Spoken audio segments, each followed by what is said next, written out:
शीटर की कि जिसके चलते पूरा बिकरू गांव खौफ में रहता था, लेकिन आज वो मुठभेड़ में मारा गया।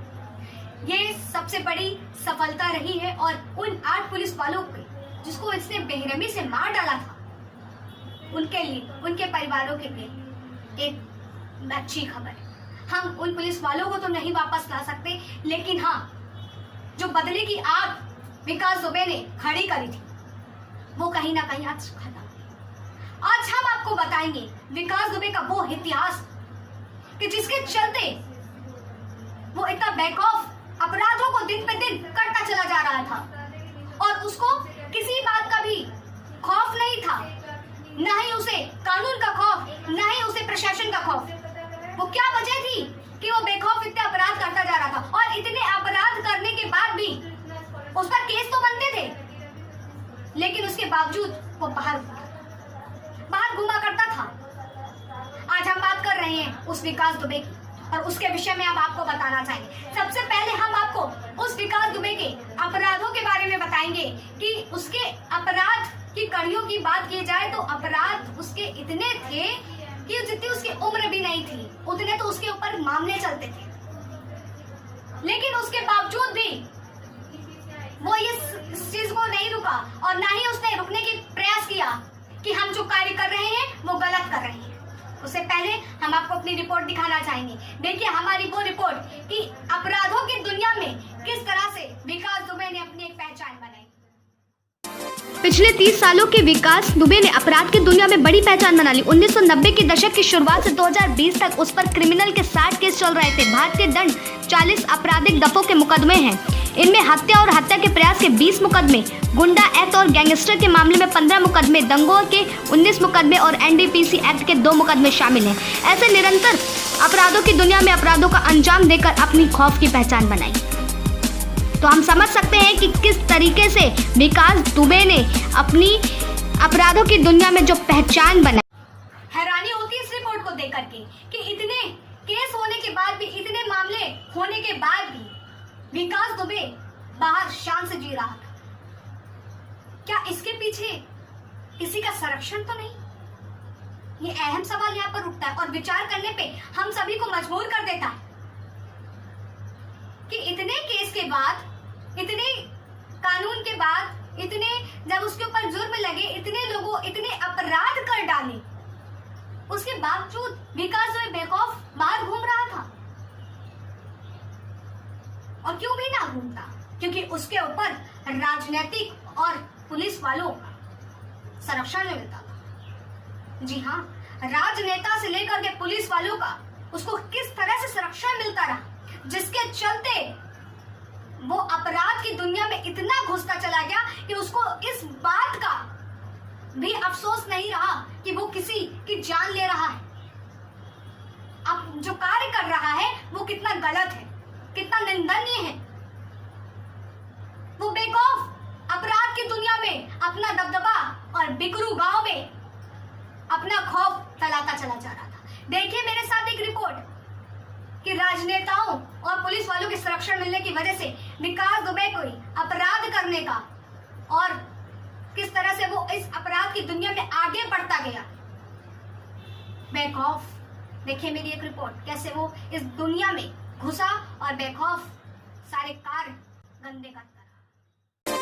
विकास दुबे के जुर्म की शुरुआत तब हुई जब उसके पिता का अपमान होने पर उसने अपमान करने वाले शख्स की हत्या कर दी। उसके बाद विकास दुबे के खिलाफ शिवली थाने में पहला मामला दर्ज हुआ। ब्राह्मण बाहुल्य क्षेत्र के पिछड़ों की हनक को कम करने के लिए तब उसे राजनीतिक संरक्षण मिलता रहा। उस वक्त उसे के पूर्व विधायक नेक चंद्र पांडे ने विकास को संरक्षण दिया। तभी से उसकी आपराधिक प्रवृत्तियों को और हौसला मिलता गया। दबंगाई का खौफ फैलाने के कारण जब उसे हिरासत में लिया जाता तब उसके हवालात पहुंचने से पहले नेताओं के फोन पहुंच जाते। हिस्ट्री शीटर विकास दुबे की सभी राजनीतिक पर पकड़ रही है, चाहे बसपा हो, सपा हो या बीजेपी। राजनेताओं के साथ मिलने के कारण गैर कानूनी तरीके से करोड़ों की संपत्तियां बनाई। इतना ही नहीं, संरक्षण मिलने की वजह से जेल के अंदर रहकर शिवराजपुर के नगर पंचायत चुनाव को भी जीता और जेल के अंदर ही रहकर कई वारदातों को अंजाम दे डाला। कहानी यहाँ खत्म नहीं होती, उसकी वारदातों का सिलसिला इस कदर शुरू हुआ कि 2000 में इंटर कॉलेज के सहायक प्रबंधक सिद्धेश्वर की हत्या कर दी, जिसके चलते उसे उम्र कैद की सजा हुई, मगर वह जमानत के बाहर बेखौफ घूम रहा था। 2001 में उसने बीजेपी दर्जा प्राप्त राज्य मंत्री संतोष शुक्ला की शिवली थाने के अंदर गोली मारकर हत्या कर दी। इस वारदात के बावजूद भी किसी पुलिस वाले ने उसके खिलाफ कोई गवाही नहीं दी। इस खबर ने पूरे प्रदेश में हड़कंप मचा दिया था, मगर पुलिस वालों के संरक्षण की वजह से न कोई सबूत प्राप्त हुए और न ही कोई केस दर्ज हुआ और इसी सह की वजह से वारदातों का सिलसिला बढ़ता गया। 2000 से 2013 तक कई वारदातों को उसने अंजाम दिया। लाल बत्ती और नीली बत्ती के संरक्षण का ही ये नतीजा है कि पावर को अपने धौंस जमाते हुए वो जेल के अंदर ही बैठकर 2018 में अपने चचेरे भाई को मार दिया। उसने ऐसे कई वारदातों को जेल के अंदर ही रहकर अंजाम देता रहा। तो हम समझ सकते हैं कि कितना खतरनाक था ये विकास दुबे। अगर इसे आज पकड़ा नहीं जाता तो हम आगे समझ सकते थे और हमें क्या क्या चीजों का सामना। तो इस रिपोर्ट को देख करके आप ये तो समझ गए होंगे कि कितने अच्छे तरीके से इसे संरक्षण मिलता रहा लोगों का, चाहे राजनेता हो चाहे कोई पुलिस वाला। हैरानी होती है और अफसोस भी होता है। इस विषय की बात करने से पहले, पूरी कहानी और कड़ियों को जोड़ने से पहले हम आपको वो बिकरू कांड जिसकी वजह से इसका सारा बोलबाला खुला और जिस तरह से आज ये हमारे बीच नहीं है, 8 पुलिस वालों को मारने वाला आज खुद मर गया है, इसकी कहानी हम आपको जैसा बता रहे हैं। तो सबसे पहले हम आपको बताना चाहेंगे कि बिकरू कांड का सच क्या था।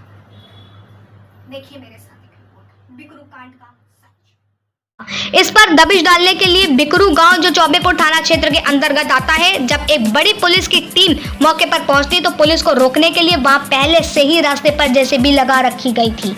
पुलिस के पहुंचते ही उसे ताबड़तोड़ गोलियों से हमला कर दिया जाता है। तीसरे इसी के चलते 8 पुलिस वालों की वहां पर मौत हो जाती है। लेकिन अहम सवाल यहाँ पे ये खड़ा होता है कि पुलिस के पहुंचने से पहले खबर पहले कैसे पहुंची? अचानक ही उस एरिया की बत्ती कैसे गुल हो गई?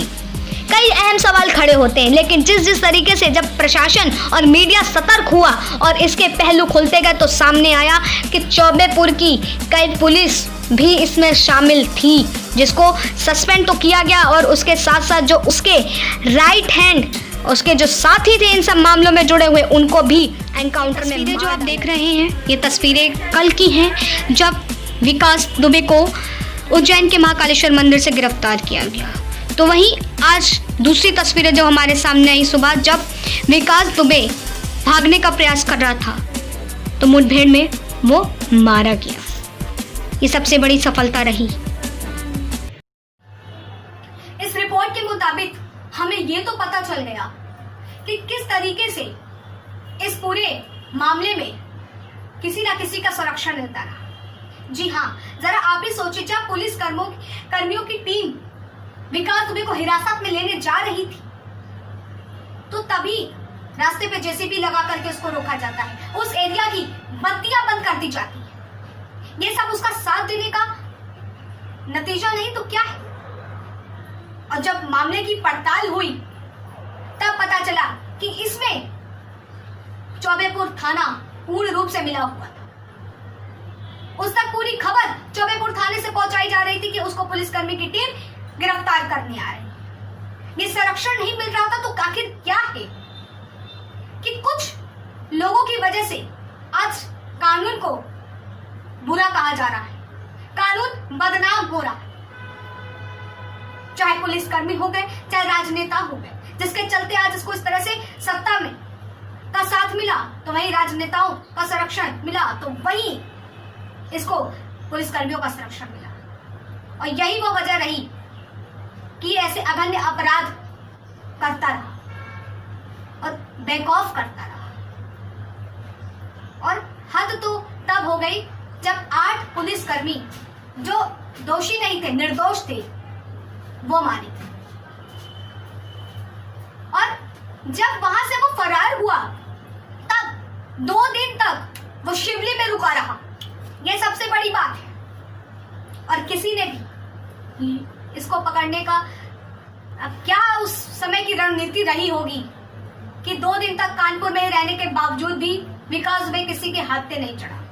लेकिन आज कल जिस तरीके से वो 7 दिन बाद मिला, उज्जैन के महाकालेश्वर मंदिर में गिरफ्तार हुआ, तो आज सुबह उसे भागने का प्रयास किया, जिसके चलते मुठभेड़ में मारा गया। लेकिन कई अहम सवाल अभी भी खड़े होते हैं कि इसके पीछे कौन कौन मिला हुआ था, किस किस का संरक्षण था, क्योंकि जिन जिन लोगों का संरक्षण मिला उनकी वजह से आज राजनीतिक का क्षेत्र हो, चाहे खाकी वर्दी का कानून का क्षेत्र हो, वो सब बदनाम हो रहे हैं। सब बदनाम हो रहे हैं कुछ चंद लोगों की वजह से। राजनेताओं की बात करी जाए तो उनको चुनाव जीतने का इतना वो था कि उन्होंने अपराधियों का साथ दिया, तो वहीं पुलिसकर्मी की बात करें तो क्या बात करें। कई सारी बातें हमारे सामने चली आती है कि अब जनता किस पर विश्वास करे। जहां एक तरफ वो राजनेताओं को सत्ता पर बैठाती है कि वो देश की सेवा करेंगे, देश की रक्षा करेंगे, तो वहां राजनेता अपराधियों का ही साथ देते हैं, अपराधियों का हौसला अफजाई करवाते हैं। तो वही जनता अगर अब पुलिसकर्मियों या पुलिस स्टेशन रिपोर्ट लिखवाने जाएगी तो किस विश्वास के साथ रिपोर्ट लिखवाने जाएगी कि वो जिसके प्रति अगर रिपोर्ट लिखवा रही है उसमें कुछ पुलिस वाले उसका साथ ना दे रहा है, और जो ईमानदार सच्चे ऑफिसर हो उनके साथ उनको शहीद कर दिया जाता है, वो मार दिए जाते हैं इन अपराधियों की वजह से।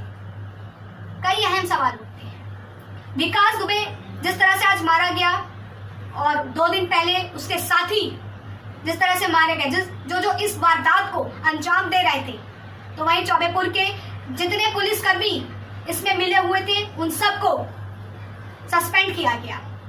लेकिन अभी भी कड़ियां यहाँ खत्म नहीं होती हैं। जैसे जैसे इस वारदात का पर्दाफाश होता रहेगा, सीबीआई जांच होगी, वैसे वैसे हम आपको वो पूरी रिपोर्ट बताते रहेंगे और कौन कौन इस वारदात को अंजाम देने के लिए विकास दुबे का साथ देता रहा, उसका संरक्षण करता रहा, ये सारी खबर हम आप तब तक पहुंचाते रहेंगे। तो इसलिए न्यू राइजिंग इंडिया के साथ आप जुड़े रहें, जिससे आपको पल पल की खबर आप तक हम पहुंचाते रहें, उस सच्चाई से रूबरू कराते रहें जो सत्य, जो कहीं ना कहीं दबा दिया जाता है, छुपा दिया जाता है।